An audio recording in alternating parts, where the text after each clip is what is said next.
Senior सहाफ़ी और तज्ज़ियाकार दुनिया न्यूज़ एयाज अमीर पर 4 से 6 नामालूम अफराद का हमला। लाहौर के एबट रोड पर तशद्दुद का निशाना बनाया गया। मोबाइल और पर्स छीन लिया गया। ड्राइवर फोन छीन कर फरार।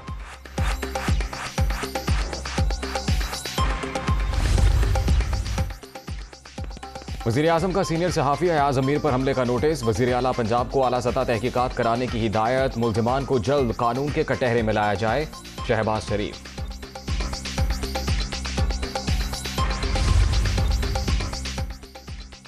इमरान खान की सीनियर सहाफ़ी एयाज अमीर पर तशद्दुद की शदीद मुज़म्मत। सहाफ़ियों शहरियों के खिलाफ तशद्दुद, जाली मुकदमात बनाए जा रहे हैं। रियासत इखलाकी इख्तियार खोने के बाद तशद्दुद पर उतर आई है PTI चेयरमैन।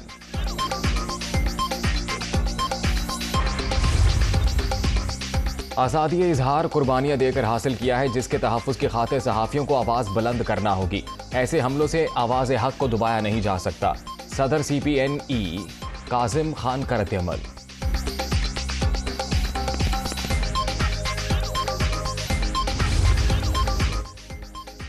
और वज़ीर आला पंजाब का दोबारा इंतखाब 22 जुलाई को होगा। सुप्रीम कोर्ट में दोनों उम्मीदवारों में तारीख पर इत्तफाक हो गया।